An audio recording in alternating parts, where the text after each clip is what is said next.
Hoje o Multiagro fala sobre flores. Nós vamos descobrir um pouquinho mais sobre esse mundo das orquídeas.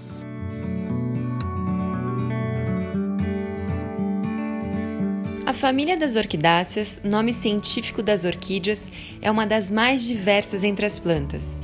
Existem mais de 27 mil espécies no mundo e mais de 3 mil delas são no Brasil.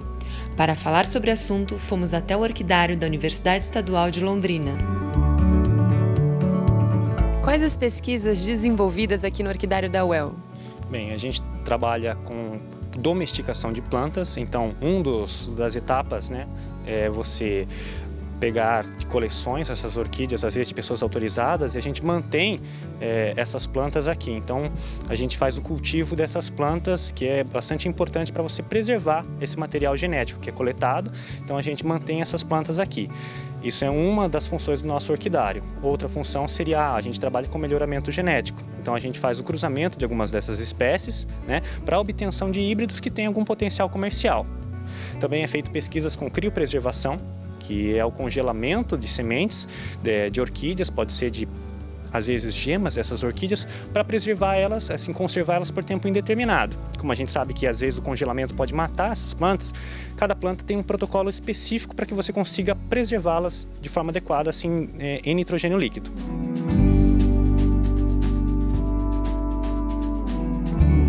Além disso, eles também fazem pesquisas com fertilizantes e substratos, voltadas para o produtor rural. Quem vê as orquídeas no mercado não imagina o trabalho que dá para cultivar essas plantas. As orquídeas, a princípio, elas são polinizadas, é feita a polinização para que se gere uma cápsula, que é o fruto da orquídea. Dentro desse fruto existem milhares de sementes, sabe?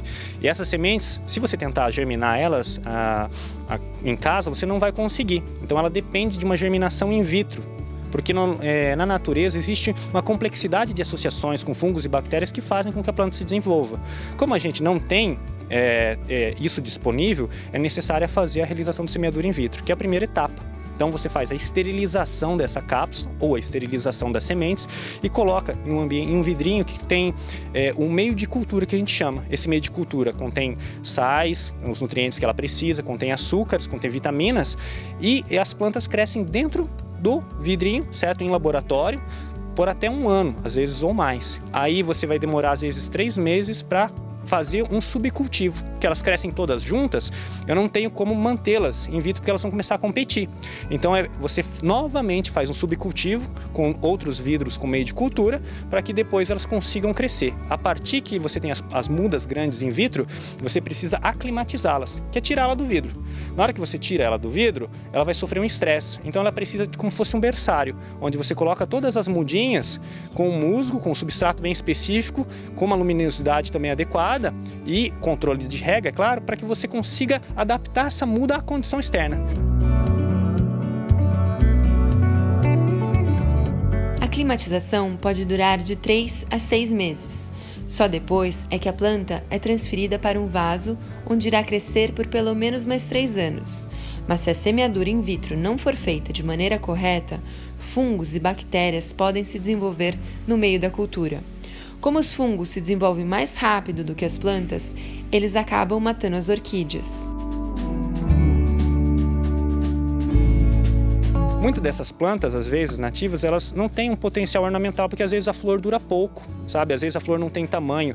Mas se você conseguir combinar algumas características de plantas, você consegue uma planta que talvez tenha um potencial comercial. Então você vai estar trabalhando com material nosso, certo? Fazendo melhoramento genético, produzindo mudas para comercialização, que não depende daí de coleta, Que é um crime ambiental, Você ir coletar uma planta na mata.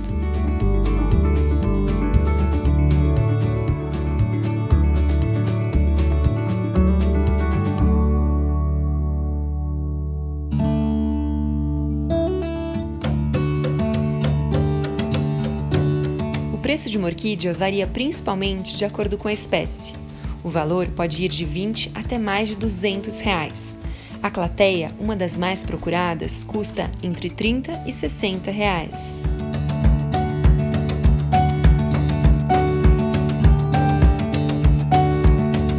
Quando a gente trabalha com orquídeas, elas têm um alto valor de mercado justamente porque ela depende do laboratório para a produção das mudas, né? E depois de uma infraestrutura, porque como a planta ela vive num ambiente nativamente assim embaixo das árvores, você vai precisar de uma infraestrutura como uma estufa, que tenha um telado, uma cobertura, para que não receba a luminosidade direta, né? Então você depende de uma infraestrutura para conseguir cultivar elas e o longo tempo que elas demoram para se desenvolver, por isso que ela tem um valor mais elevado. E quais os cuidados que você recomendaria para as pessoas que estão nos assistindo, que tem uma orquídea em casa ou num apartamento? Quais os cuidados que a pessoa deve ter? Então, um erro bastante comum, na verdade, quando a pessoa compra orquídea, é irrigar ela demais, né? É molhar ela demais. Porque ela é uma planta que, como ela vive apoiada nas árvores, ela tem essas raízes que elas conseguem absorver água. É como se fosse uma esponjinha, tá? Então ela tem essas raízes grossas mesmo que acumulam água nela. Se você molha em excesso a tua planta, você acaba apodrecendo as raízes, né? Então você vai prejudicar ela ao invés de cuidar dela, né? O ideal então é pôr um pouquinho de água, um pouquinho por semana ou uma vez só na semana? Isso. Quando você está no inverno, às vezes, uma vez por semana é mais que suficiente, né? Às vezes, daí no verão, a cada 2 dias. Depende também do tamanho do vaso, do tipo de planta, é claro. Mas... sol direto também não? Não. Nunca sol direto, né? Ela gosta de receber claridade, né? Mas se ela receber a incidência da luz diretamente sobre ela, o sol direto, você vai queimar essa sua planta.